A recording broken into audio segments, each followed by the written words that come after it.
Let's bring in the Hardball Roundtable tonight. Ken Vogel's chief investigative reporter with Politico. Good work today at your organization, by the way, getting all that stuff on Melania, the culprit.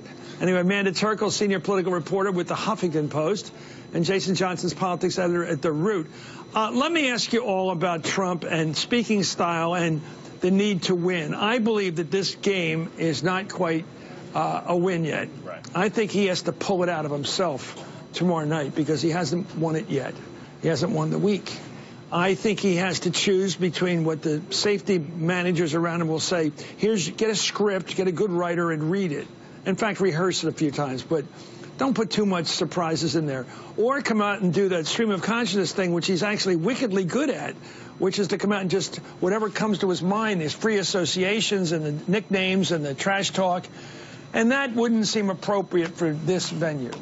And the other possibility, which I would love him to do, is almost like a Kevin Spacey, where you do an aside to the audience. You come out and in real time talk to them about the fact that, okay, I'm not a great candidate regularly by any standard, and Hillary's not a great candidate, so you got to make a decision about the future of the country, and that decision has to be objective, and you got to make a real decision about change, not change, or something like that. And then you got to talk to them and say, look, just give me some chance. I get 4 months to prove myself. I'm thinking it through. Let me keep your mind open to me. I think I've got this thing better than anybody else with all my zaniness. What kind of how would you prepare him if you were in the corner with a guy with a towel over his shoulder? You get in there, you got to fight this thing. You got to go 15 rounds. This is your big one. You're Rocky. You got to win this. I don't want him screaming, cut me, cut me. No. Adrian. Melania, help me out. Look, here's the thing. What I want from Donald Trump, tell me a story.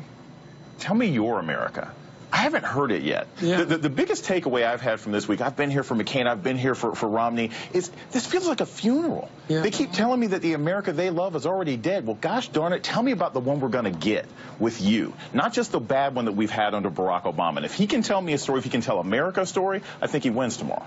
Fascinating. Amanda. Well, I talked to some delegates today who support Trump. These aren't never Trump people, and they say that they want to hear him be a little bit more presidential, maybe say the same types of things, but they said in a slightly nicer way. And so sort of what you were saying, there's this balance between teleprompter Trump, who no one likes, he's so boring, and then sort of the let Trump be Trump, who is maybe a little bit too risky for sort of a setting like this. So he's gonna have to maybe figure out how to do it in the Where's middle. That gold middle? I haven't seen that middle too much from him. I mean, honestly, every time he uses that teleprompter that he bashes, it's too boring. Amanda, give him some advice.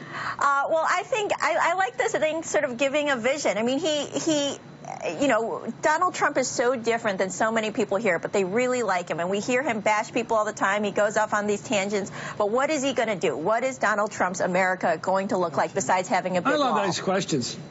Well, it's definitely not going to be the third option that you laid out there, saying that maybe he's not that great of a candidate. I don't think we'll see any of that. No, I meant the speaking in real time with the camera, because it's one of the only times in history, because of the nature of an acceptance speech, we can actually stop talking for a minute and you go, let's appreciate this moment. And you might we're together on this. The American people are all listening and they're all thinking right now, has this guy got it? Right.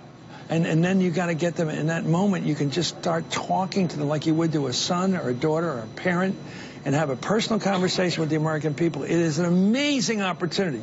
You don't have to rush through this crap they give you to read or say the usual stuff or trash Hillary again. But I have an idea. I would do a Republican speech, not a conservative speech. I would say, you know, in the middle of the Civil War, when the 600,000 guys are getting killed at point-blank range, Abraham Lincoln said, we can build the Continental Railroad. We can unite this country. He said we can have scientific agriculture because we're going to have state colleges, universities all across the country based on the set-asides in this railroad. We're going to create scientific farming, and we're going to do it in the middle of a civil war. And during the Great Depression, at the depths of the Great Depression, they built the Empire State Building in 1 year, and it's still the build. Eisenhower, during the so-called do-nothing 50s, built Route 90, 80, 70, 95. Everything in this country that unites this country. It stopped us from just being a bunch of county roads and a bunch of speed traps in South Carolina. He built the road system that unites this country. the people are dying for a builder, not a brand guy, but a builder who's going to say, you know what? I'm tired of having third-rate railroads, fifth-rate railroads. I want to catch up to the Chinese, catch up to the Japanese, the Europeans. They got the TGV. You don't even hear your cup sits on the table and it doesn't rattle. Why are we still riding around with this buckboard they call Amtrak? It's a joke. And I think the country, they don't trust Democrats to spend their money because the Democrats will do it with minority set-asides and councilmanic privilege and Davis-Bacon and environmental studies for 30 years. They'll never get anything done.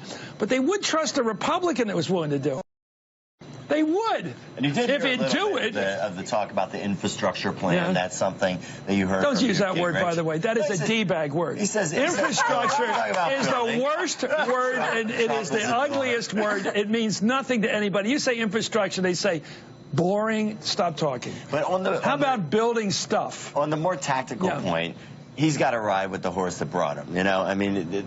We hear him talking off the teleprompter, and it may be lower risk, but it's definitely lower reward. You're right. He's better when he speaks extemporaneously. There has to be a balance. I don't know what it is. I don't think we've really seen it to this point. Well, what about, let me try this, because we all who've been lucky enough to meet these people, I've met them both back room, and they were always better back room. Most politicians are, because they're terrible sometimes out front. They're just BSing us all the time. But back room, they tend to be like real, and we don't know if that's real either. That's just cozy. We don't know if it's real. But Trump does know how to talk to you. He can sit on the couch in the green room and have a conversation and say something like, what do you hear? I mean, that kind of conversation. What do you think about that? You know? There's a back and like Hillary is more like, Hillary doesn't share that much, but this guy knows how to talk. Well, Trump, even in his big speeches and as his rallies that I've been to, I mean, he notices the audience, he engages them, he feeds on their energy, and he changes what he's saying based on the crowd, and that's something most politicians don't do. I agree with you completely. It's interactive. Yeah. And the key is, though, and again, this is what I said before, if you mix up with a story, what I want to hear him say is... Story about the past and the future. A story about the future. There's a 15-year-old kid who I met out there, you know, gangbanger, changed his life around. Mother went to Trump University. There's a guy who I met who came over the wall. He came over to this place legally. He decided he was going to go back. He decided to work. Tell me those stories. That'll work for Trump. You inspire me. But you don't inspire me. Anyway, thank you, Ken Vogel. You're not rooting for this guy. I'm rooting for greatness, and I want a competition in November that you can actually think about. Anyway, Ken Vogel. Thank you, sir. And Amanda Terkel, thank you. And Jason.